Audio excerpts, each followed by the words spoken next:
Hello, everyone, and welcome to another edition of the Dentzel Domain on Red State Talk Radio. I am your host, Ed Dentzel. I hope everybody had a great weekend. I have so much to talk about. A lot of things, though.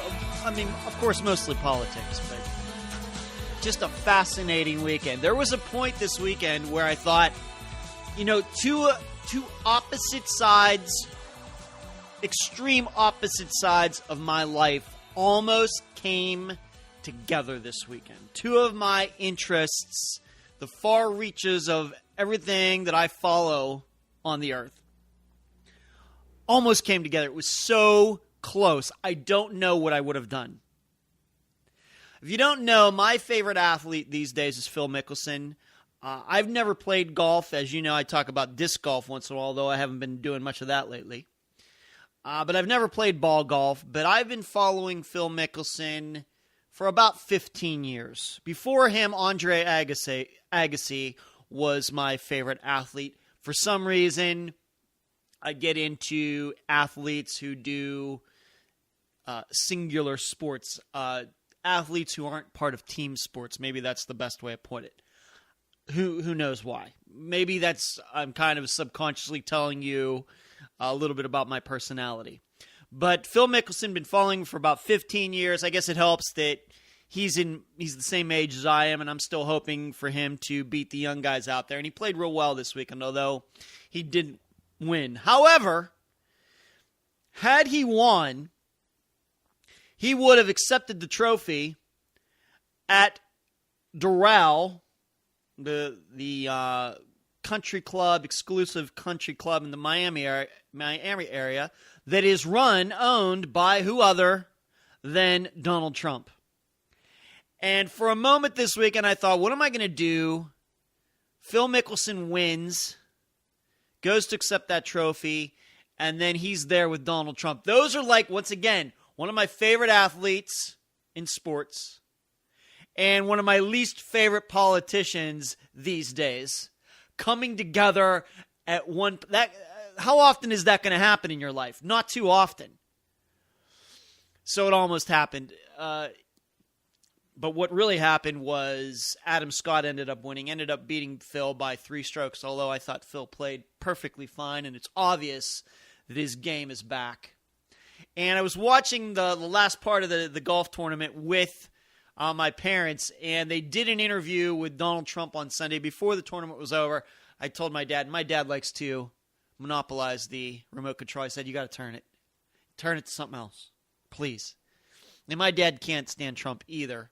So we switched away, and then 5 minutes later we came back, and he was done.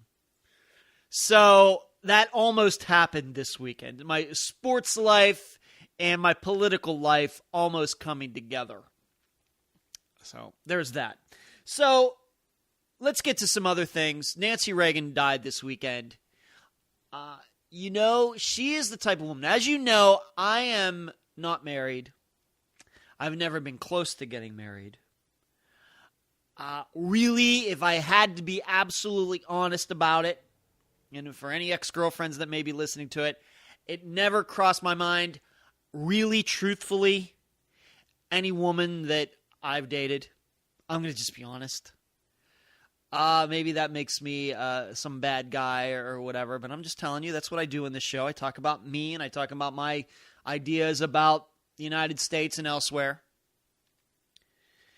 But if there was ever a woman that a man would want to have, a woman who showed devotion to her husband, it was Nancy Reagan. And I'm going to guess that now of course liberals don't give a dang about this, and I'm sure that many liberals made fun of her death this week, and I tried to stay away from all of that. I know it went on, I just stayed away from it. But for those conservatives out there, those guys in marriages, you know what I mean, sticking around because of the kids or whatever else, big Ronald Reagan fans, they probably this weekend saw Nancy Reagan that died and said, why couldn't I get a woman like that? Nancy Reagan, I saw younger pictures of her. To me, you know, it's hard to tell looking back maybe at the the 30s and 40s, trying to figure out. I mean, it's easy to tell that Lana Turner was hot, but Nancy Reagan, to me, not especially an attractive woman, in my opinion, but obviously had all these other qualities, and in the end made a great wife. And I know it's so shallow, me talking about her looks. What can I tell you? Maybe that's the reason I've never been married yet.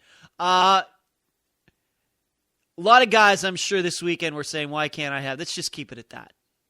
That's immediately what I mean. I thought, obviously, I'm sad. And because, with Antonin Scalia dying and now Nancy Reagan dying, it's truly the case that those years are over. And as far as that frame of time, obviously the ideas continue, but the people, for the most part, are gone. I think, George Shultz is still alive. I guess George Herbert Walker Bush is still alive, but, we think of him as just a president now. And really connect him to the Reagan years too much these days. Maybe a couple other guys are still alive, but when a Supreme Court justice dies and then the wife of that president dies, it's safe to say that it's just over. But I have to admit, a couple minutes after that, I started thinking about, yep, she's the kind of woman that men would love to have, and unfortunately, most men don't get that.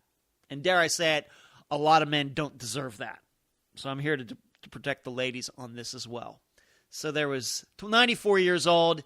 If I get to be 94 and I still have my faculties, I'll be very, very, very fortunate. So rest in peace, Nancy Reagan. Keanu Reeves. I know this is good. I'm going to get these things out of the way. This is what I mean. It was just a kind of a weird weekend for me. Did you see Keanu Reeves with this video of him? I guess he's practicing for his next John Wick movie. I've not even seen the first one. I hear it's pretty good. Kind of a little bit of a B-movie-ish type of thing, even though Keanu Reeves is in it. But it's supposed to be really good. But they're going to be making a sequel. And he was out practicing with real guns. And blow me away. This video, him going from I guess what you generically term a machine gun to a pistol to a shotgun in this firing range, running from spot to spot. Totally impressed. Totally impressed. I have and I've always liked Keanu Reeves. People make fun of his acting. I've always liked him. All the interviews, I think he's a good guy. I don't care if he's conservative or not or whatever else. Seems like a good guy. Even if I know there's some talk about him doing drugs and things, every time he does an interview, seems like the nicest guy around. And then seeing this with these guns and taking it seriously, just blown away. New respect for that guy. So if you haven't seen that, you need to find it on YouTube. Just do a search for Keanu Reeves shooting or guns or some Keanu Reeves guns, and you'll find it. Impressed. And by the way, he's using a Glock, I believe, in that video. So that's kind of cool to me as well. So let's get to the real politics of what went on. I had to go out and do some things today, and of all things, I forgot my phone. And I don't think that I'm going senile. But I had to go out and do a couple things. And I usually listen to my phone. And I'll download other people's shows, podcasts, my Iron Maiden music to listen to in the car. I rarely listen to terrestrial radio, period, anymore. But I forgot my phone, so I had to go driving around. And who was on? But Mark Stein was sitting in for Rush Limbaugh. Just happened upon it. And this just shows you how far I think that we have fallen. And what I've been telling you about, I think there's something going on in conservative media that the regular conservative person totally doesn't understand. And I'm not even going to tell you I totally understand it. I just know that it exists. So, and I've told you, I haven't been listening to talk radio at all. Anything I talk about, any talk show host is something I ran across, the transcript or a short clip. I do not make it a point to listen to anybody on terrestrial radio anymore. On Red State Talk Radio, yes. On terrestrial radio, no. He starts out the show saying he's subbing for Rush today. And who is the first group that he goes in on once he starts the politics of the show? Now, you know there's a whole bunch of stuff to talk about this weekend. The primaries on the Republican side, which we'll get to eventually. The debate on the Democrat side. The primary contests for the Democrats this weekend. All these things that went on this week, and all the interviews, all these, not just the debates, but what those guys and woman Hillary Clinton said in these different interviews. He could have started out in any different direction that would have made total sense. But what did he pick out? His first choice was to make fun of National Review. All right. Now, if you don't know the history there, he used to write a column for National Review every Saturday morning, as I remember. Stopped doing it a couple years ago, mainly because I think he felt sold out by National Review. He had gotten in trouble something by this environmental kook, Michael Mann, not the director, the environmental kook scientist. And he's still getting sued. I don't know what the status of that is. But National Review kind of distanced themselves from it. I don't know exactly what went down. There's Mark Stein's story, there's National Review's story, and I'm sure there's the true story. Just like a divorce. And so he has had to fight this on his own, and National Review didn't want to have anything to do with it. I don't know what happened. So a couple years later now, we have all this stuff that goes on, and I got the idea that at that point when that happened, Mark Stein was not happy with how National Review treated him. This, once again, going back a couple years. So today, what does he choose to do? Of all the people he can criticize and everything that went on this weekend, he picks out National Review. He picks out one of their writers, Mark Antonio Wright, I believe is his name. Not even one of the most well-known people there. Certainly not Joe Goldberg, Rich Lowry, Jim Garrity, Kevin Williamson, Andrew McCarthy. Not some of the best-known, Mona Sharon, those guys or women.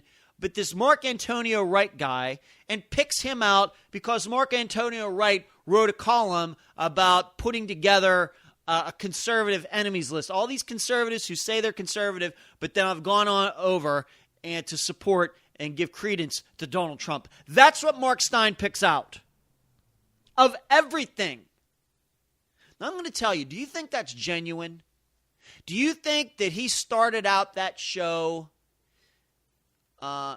because that was his main concern, because for the public, or does that kind of sound like to you like a personal shot?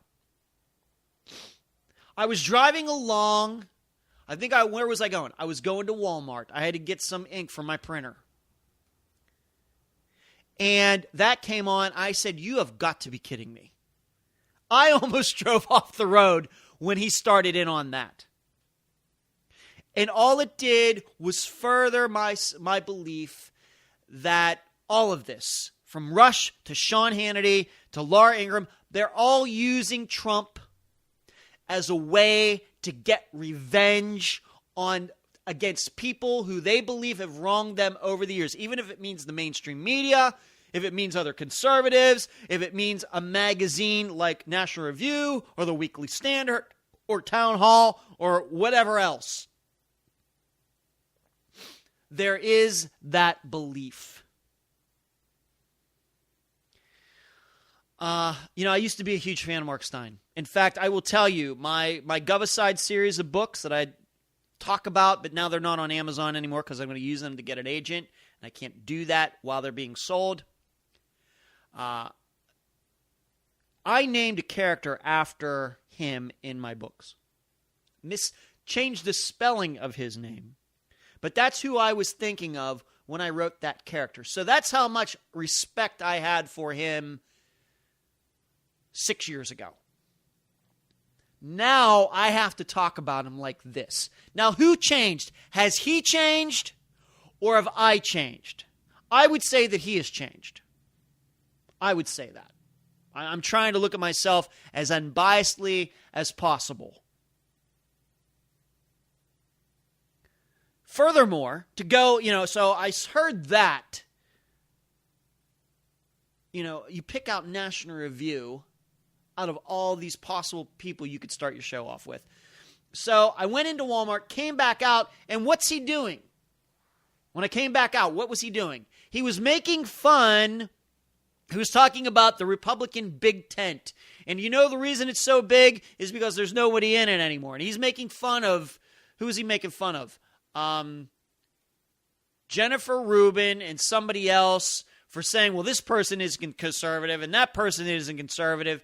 And making fun of all these people who are making fun of people who they think are conservative, I guess allegedly calling Rush Limbaugh a conservative squish or a rhino. I don't, once again, it was hard for me to determine what's the truth, or was Mark, what part of it was Mark just, using a little comedy there. I'm not sure.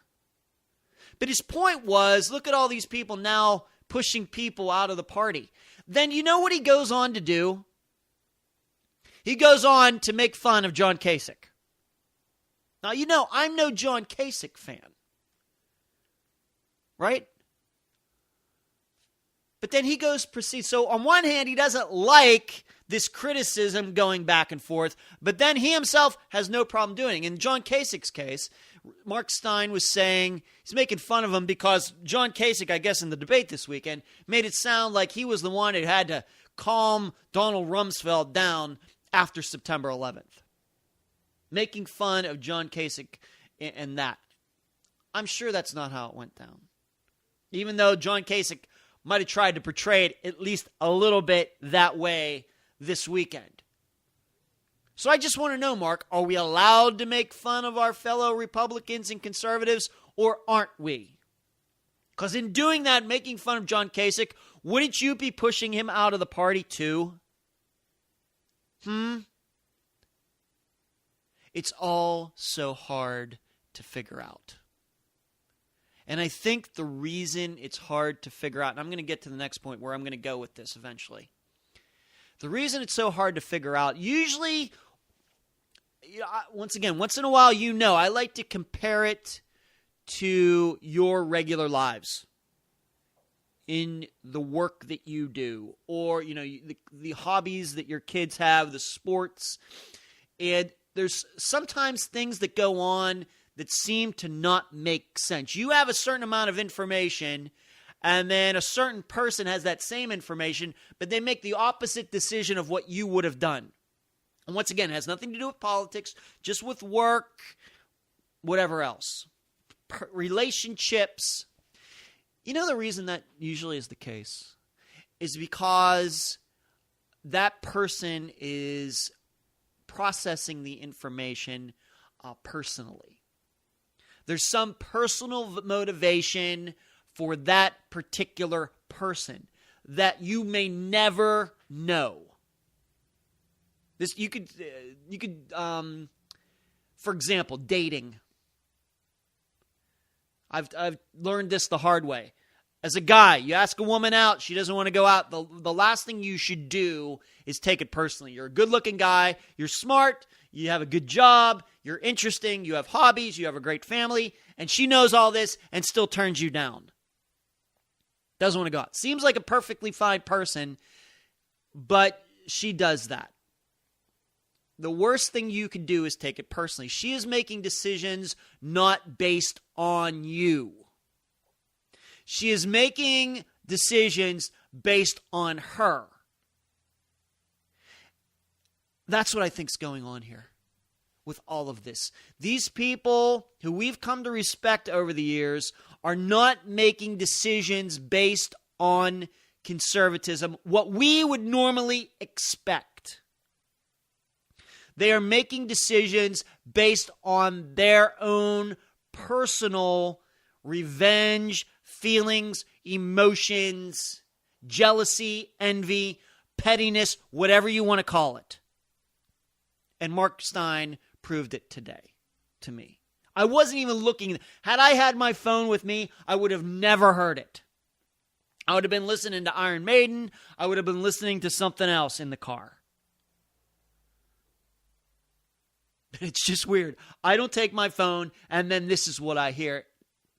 You can judge it. Am I just lucky, or maybe do I actually know what I'm talking about?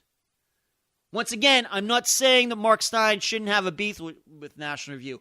I don't know what went on there. All I know is it seems weird to go in that direction today, after everything that happened this weekend.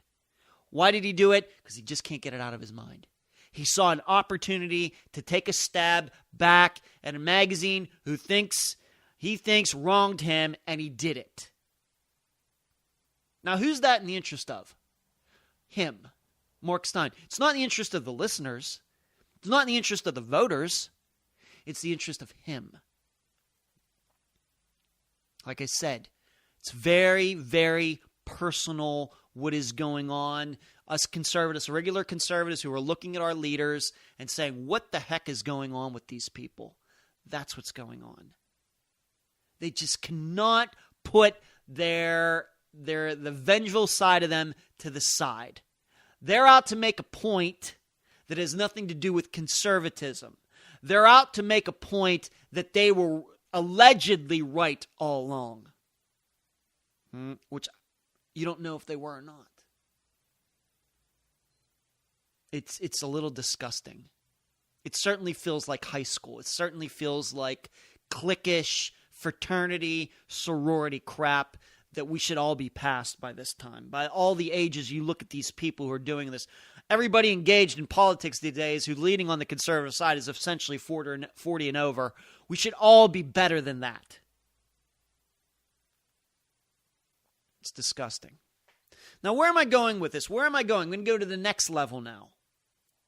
And that is in regards to Donald Trump. And I got into a conversation. I keep telling you about this friend of mine. I don't ever mention his name because I don't think he wants that. And he shouldn't want that. You know, he's doing his own things with his life. He doesn't need to get caught up in this show. But he's a good guy for me to bounce ideas off. And, in return, he, sends me back what he's thinking. And frankly, he's been following politics for longer than I have, and he's the guy who got me into this. This next point goes along with this article that I read at CNBC that was written by Bruce Bartlett, who unbelievably used to be an advisor to Ronald Reagan and was an advisor to, I think, George Herbert Walker Bush, who I just call Bush 41. I don't know where he lives, but he lives in a state that's already had a primary. And he said, I voted for Donald Trump so as to blow up the GOP. Now, that alone is not an odd sentence these days. In fact, you talk to a majority of Trump supporters, and that's how they answer. We're just sick of the establishment, sick of people getting in there, not doing what they're going to say, and that's why I'm going to vote for Donald Trump. He's going to get in there. He's going to kick all those people out. I don't care what I'm going to get. It's just that I think things just need to be totally thrown out. And for some of those people, they are conservative. They call themselves conservatives, and maybe if we had them fill out a test, a lot of them would pass that test. To see how you feel about guns, how you feel about abortion, how you feel about this, how you feel about taxes. They'd probably end up being to the conservative side. Now, here's the amazing thing about this Bruce Bartlett column. He wants Trump to win so as to knock the crazy right-wing people out of it. How about that? Now, see, that is amazing to me. And it's one of those times when you think that you've covered a topic such as Donald Trump and him running for president, all the angles you can, and then you read a column like that and you say, no, I guess I was wrong. I guess you can take it somewhere else with all of this. But what it exposed to me was there are people who are supporting Donald Trump for different reasons. Yes, they in general think that the establishment should be kicked out. Well, the reason that John Q. Public is a Trump supporter and wants the GOP establishment, once again using their term, out, is different than the reason that Bruce Bartlett wants them kicked out. Bruce Bartlett wants them kicked out because he thinks that they've played too nice with the Tea Party people for too long. And in fact, in that piece, Bruce Bartlett made fun of their religion, made fun of the gun people, made fun of if you read it, you would have thought somebody from Occupy Wall Street wrote it. But here he is, a guy who is a Reagan advisor and a Bush 41 supporter, an advisor there as well. In the piece, he calls the Democrat Party centrists, and he calls the Republican Party far right wing. And he doesn't like that. So he thinks that Donald Trump is going to change that. Now, as I told this friend of mine, you think that we have a problem in this party now because really to this point over the last, let's say, 8 years, it's been those Republicans who lead the party.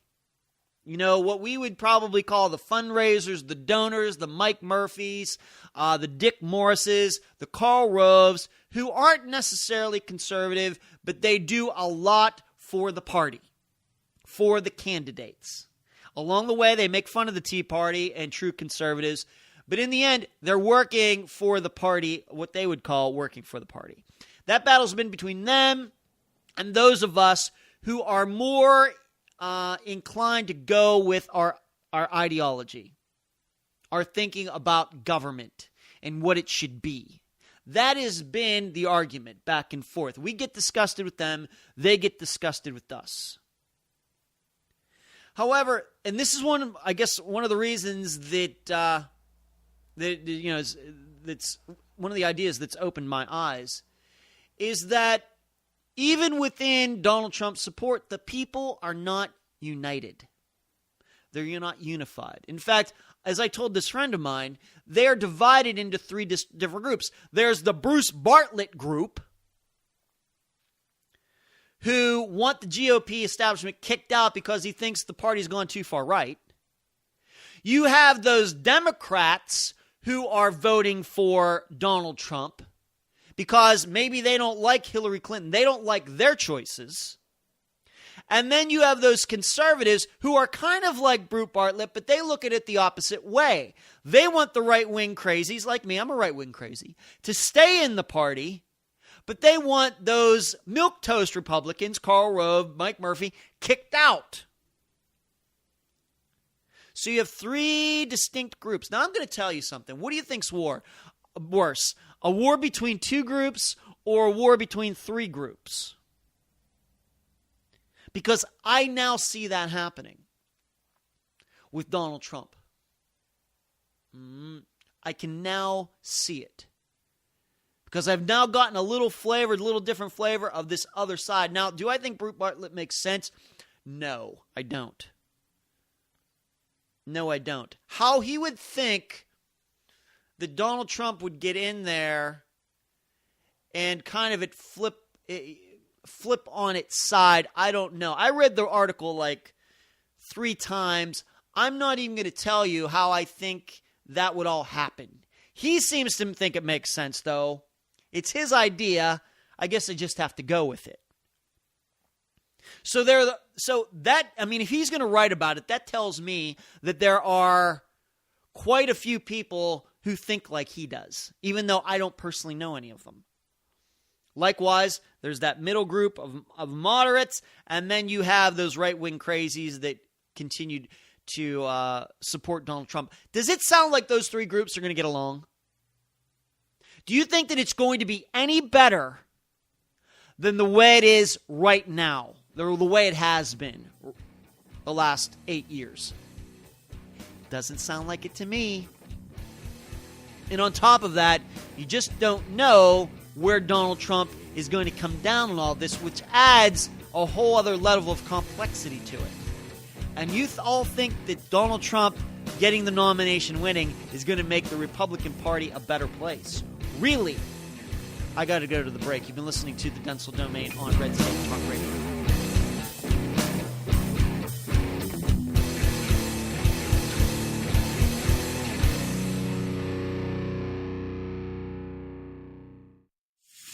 Talk radio the way the founding fathers would have done it. I'm just a man trying to make his mark on history. Red State Talk Radio. Accuracy and range are a necessity. Now comfort is an option as well. Nemo Arms introduces the Omen 300 Win Mag. The Omen 300 is perfectly balanced for reduced recoil, creating sub-minute of angle accuracy. And fit with the tightest of tolerances. The Omen is offered in carbine or full-length models with a 10 or 14-round magazine. American-made, owned, and designed. Nemo Arms is setting a new standard in modern sporting rifles. Find out more at nemoarms.com. Less than 2% of America's population volunteers to defend our nation. Though we rarely see them, we live the benefits of these heroes' sacrifices in the freedom we know and the safety we feel. Each and every day, the Gary Sinise Foundation serves our nation by honoring our defenders, veterans, first responders, and their families. We do this by creating and supporting unique programs designed to entertain, educate, inspire, strengthen, and build communities. The Gary Sinise Foundation has grown because the need has never been greater. Together, we'll improve the lives of thousands of American heroes and their families day in, day out, all year long. While we can never do enough to show our gratitude to our nation's defenders, our veterans, our first responders, and the families who stand by them, we can always do a little more. Join us. Visit GarySiniseFoundation.org. Hi, I'm Gil Fulbright. The people who run my campaign, they've made this commercial, and I'm in it. This campaign, it's not about me. It's about crafting a version of me that'll appeal to you. A version that visits random work sites with paid actors pointing at things. A version of me that doesn't find old people loathsome or pointless. Has a conventionally attractive yet curiously still family. Listening to my constituents, legislating, these are things I don't do. What I do is spend about 70% of my time raising funds for re-election. I'd do anything to stay in office. My name's Gil Fulbright, but hell, I'll change my name to Phil Goldbright, or Bill Fulbright, or fill up my mouth with farts. These are the things that are important to me. And these are the fine people that finance my campaign. Now, in order to do these things, I have to stay in office. And to stay in office, I have to keep these guys happy. Now, if any of these things make these guys unhappy, well, my hands are tied. So come November, the choice is clear. You want another spineless mouthpiece for special interest and lobbyists, or a spineless mouthpiece for special interest and lobbyists? I'm Philip a mouth with farts, and I approve this message.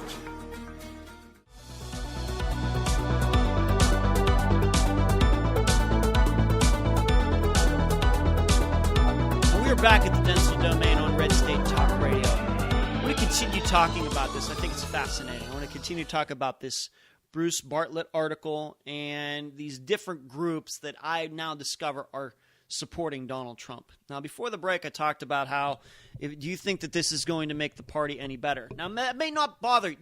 You may like that. You may like that the Republican Party is going to get overturned and whatever is going to happen if Donald Trump becomes president, or even if he just gets the nomination. Let's put it that way.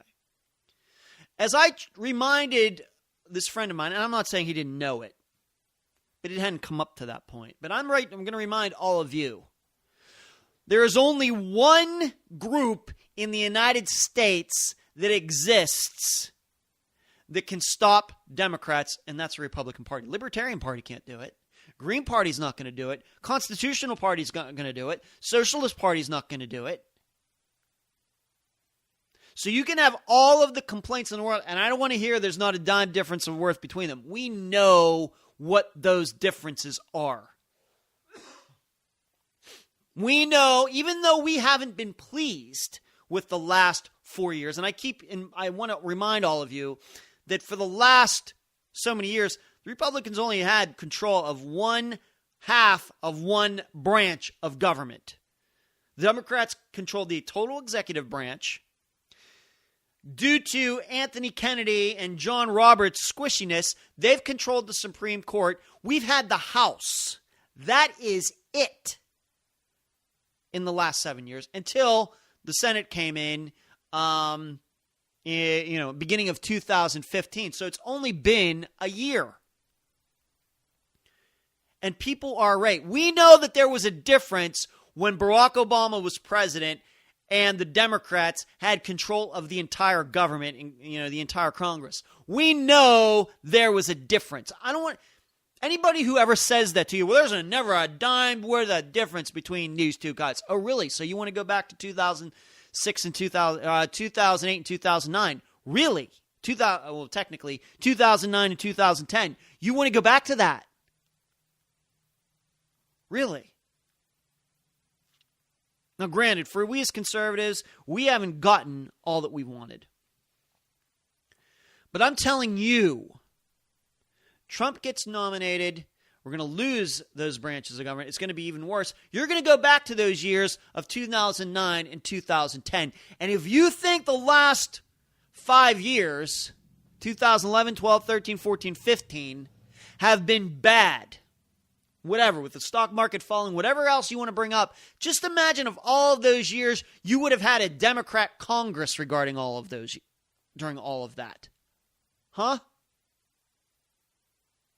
Well, that's what you'd get if Donald Trump gets the nomination. Now, if you can live with that, I can live with that. I can live with it. I'll live. I'll hate it.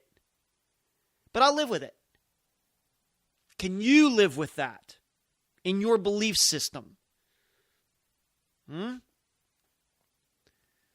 Because I remind you, once again, despite not liking the Republican Party for all those ways they've undermined your ideology, and I know it sucks. It sucks. But Donald Trump will make it worse. Because here's what I know. Hillary Clinton gets the nomination. She's going to do a lot of good things for Republicans. The way she'll handle her business. I know that for sure, just like Barack Obama's. In fact, Hillary Clinton will probably pass up Barack Obama as being the greatest gun salesman in the history of the world. It's only worth it to have a Republican president if the guy is conservative or the woman is conservative. It's not worth it otherwise. It's not worth it. Now, why am I saying, where am I going to go with this? This is something that I did a lot of writing this weekend to this friend of mine. Bounced a lot of ideas off him, was up late. He's probably figuring, does Ed not have anything else to do with his time? Well, you're single. You don't have any kids. You don't have any pets. You like writing. You have the time. That's what you do. That's what you do. I haven't written like 1 million words over the last 6 years for no reason. It's probably, now that I think it's more than 1 million. Since 2010. I haven't done that by accident. But there's another part to this as well. And as I was talking with this friend of mine this weekend, I was thinking about the last Batman movie. In fact, did not the Dark Knight movie series come up not long ago on this show? And in fact, as I was working out last night at the gym, the second one, the Dark Knight, just the Dark Knight, was on. So it was Batman Begins, The Dark Knight, and then The Dark Knight Rises. The Dark Knight was on with Heath Ledger playing the Joker. Love that movie, although it still seems to me to be a little long. But the movie I want to talk about is The Dark Knight Rises. Because what you see in the United States, it's amazing the plot in that, how similar it is to what is going on the Republican side now. Because if you remember, when The Dark Knight came out with Heath Ledger, the one I saw yesterday, that was compared to George W. Bush being Batman, and it was just the point of, you know what, sometimes somebody just has to be the bad guy. And there were many articles that came out at that time portraying George W. Bush as Batman. There were a lot of corollaries there. And what goes on in that movie, trying to fight terrorism, fighting people who just want to see the world burn, which is what terrorism is. And fighting Heath Ledger. Fascinating analogy that people made. And dare I say it, I was one of the first people to do that. As soon as I saw that movie right when it came out, saw the correlation there very quickly. Unfortunately, I wasn't on Red State Talk Radio at the time. But now, looking at The Dark Knight Rises, I see Trump as Bane. You have to remember what the plot of that movie is that Gotham is corrupt. The police are corrupt. The leadership's corrupt. The mayor's corrupt. Everybody's corrupt. And Bane is going to come in, tear it all up, and make it new again. That is the plot. Now, we know, as the viewer, we find out that, well, he wants to blow the place up, and he has every intention to do that. Now, his supporters don't know that. All those people who do his dirty work, do they all realize what's going to go down? Probably a few of them, but not all of them. He took advantage of a situation in that movie where the citizenry is disgusted, and they're looking for any other person out there who is willing to show the courage to topple the leadership over. Not realizing maybe that they're putting the power in the hands of a madman. Right? And so we have Commissioner Gordon, who is a good guy, not perfect, has tried to fight the system, but as we know, if you follow those shows, he got caught up in a little bit of the corruption as well. His partner in that first one is not a good guy. We know that how he lied to the people about what happens at the end of the second movie, and then that's discovered in the third movie, and so he's made to look bad. But he realizes that Bane is going, even though he realizes that the leadership in Gotham has been pretty bad for all those years, it certainly doesn't mean that you go to the extreme of Bane.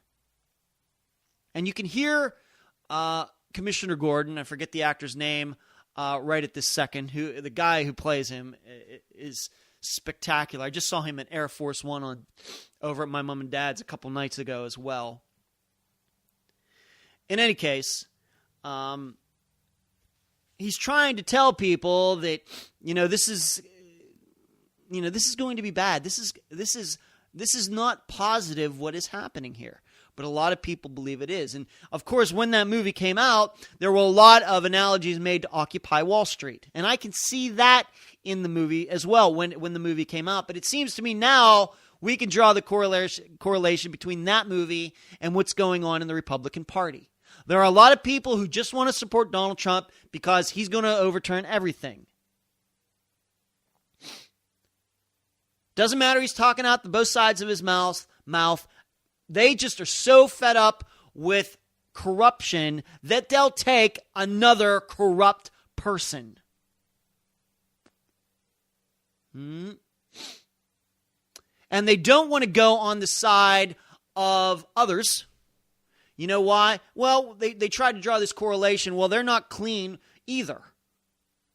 They're not clean either. And just like Donald Trump, Bane in the movie is supported. And I was talking about this in the first part of the show. Bane was supported by different groups of people who all saw within him what they could get out of him.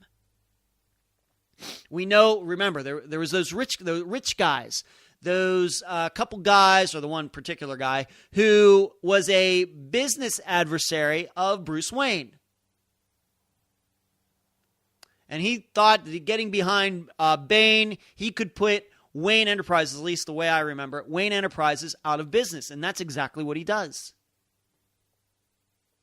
And then there are all the poor people who support Bane, and all the crazies who support Bane, and all the regular people of Gotham who support Bane, all seeing him, wanting to get behind him for different reasons. And what does he do? He ends up trying to screw over all of them in the end, and taking himself with it. Remember, when he's going to set that bomb off, when they want to set that bomb off at the end, Bane and all of his people are within the blast radius. Of course, what does he do during the course of that movie? Those rich people who supported him, he turns around, kills all of them. And then for the rest of them, he's just going to blow the rest of them up. And maybe you remember there's at least that one rich guy, influential guy. He makes him walk out on that cracked ice on the river. And, of course, he goes through the ice and drowns. Now, granted, Donald Trump is not a killer. He's just an immoral guy. And he wants power just for the sake of power, just like Bane does. In Bane's case, he just like the Joker in the second movie, he's just doing it to see the world burn.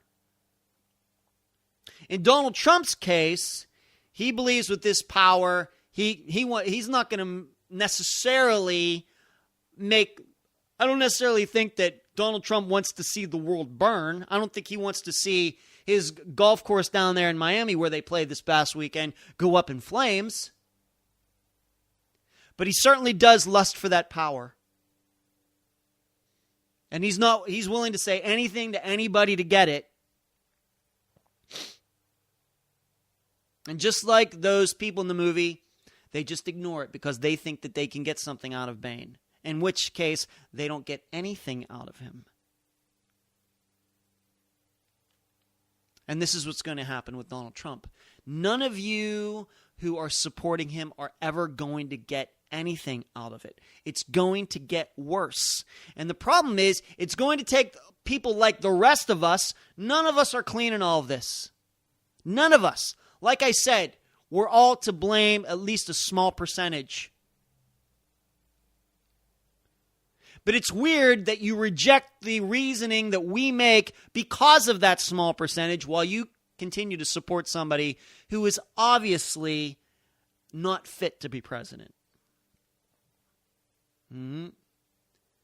Say what you want about the leadership in the Republican Party for them not being conservative, but they've been good enough in these Obama years to take over a lot of states in governorships and a lot of states in the legislatures. And those things do make a difference. Why? Because it lets more people see what we can do when given the chance.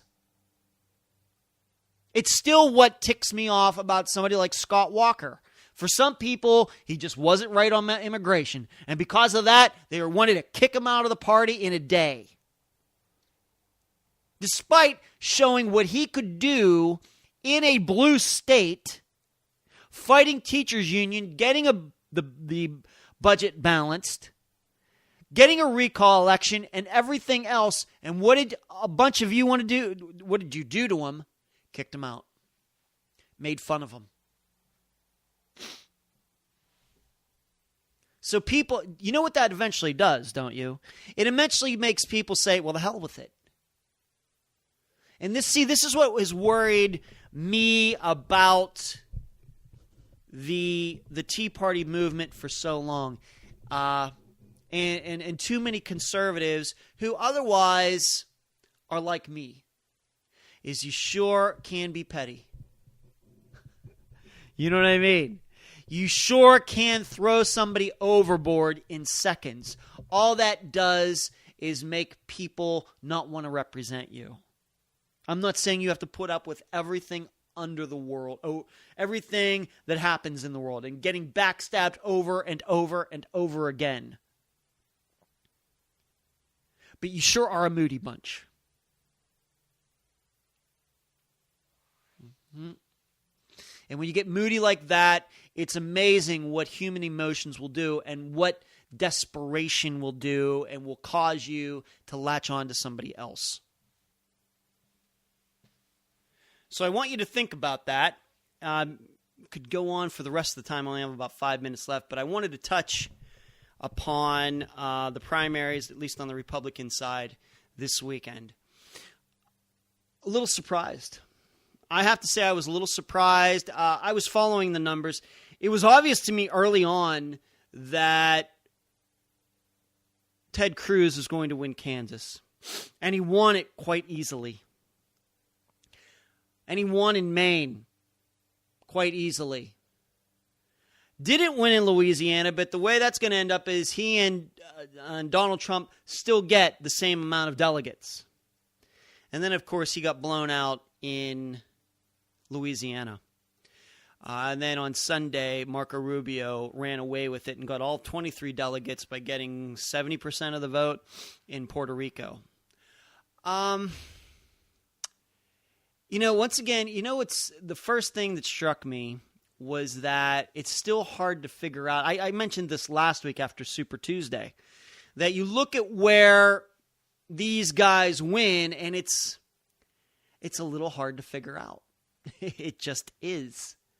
You would think, given what we think we know about the candidates, and especially considering that Donald Trump won easily in New Hampshire, that he would have won in Maine. In fact, maybe a flip of him winning Maine and Ted Cruz winning in Louisiana, let's say. Now, I know they tied, but I think you know what I mean. In fact, no, let's put it this way. It would have made more sense to me that Ted Cruz wins in Kentucky and Donald Trump wins in Maine. But that wasn't even close to the case. It was like the polar opposite. And then between Louisiana and Kansas, I would have thought that, given what happened in Iowa, that the race would be fairly close in Kansas, and then it would be a blowout in Louisiana one way or the other. That wasn't the way it went either. Now, I know Donald Trump's people aren't going to study these results because they don't do that kind of stuff. If Ted Cruz, and granted, I'll just have to devote all this tomorrow as far as Marco Rubio, should he stay in, and who knows what will happen between now and the next time the show comes on. But Ted Cruz should be looking at what's going on in those states very closely. Because, once again, to me, most of these places are red states. I made the point once again. I made the point last week that you think a lot of these states are the same, and they vote in totally different ways. Excuse me. Although my allergies are getting better. They vote in totally different ways in these primaries. Somebody needs to get inside that. Maybe somebody has. I just haven't ran across it yet. So it's amazing how, looking at these states, these competitions state by state, you see that the states really are different. The people within those states certainly make different decisions than you would expect. Ted Cruz overperformed this weekend, much to Marco Rubio's detriment. Donald Trump stayed about the same. I think he got the percentages that people thought he would get. I just don't know if anybody thought Ted Cruz would do as well as he did. And another thing you learn about this weekend is that the polls aren't worth anything. I'm not sure they're worth anything at all. So what this means to next week with Florida, my state, I'm finally going to get to vote. Not sure. We'll just have to talk about that as the week continues, because I got to go. You can email me at edwarddentzel@reagan.com. You can follow me on Twitter, Dentzel, domain, all one word, no space in between. You can go to edwarddentzel.com, where you can find all of my old Red State Talk Radio shows.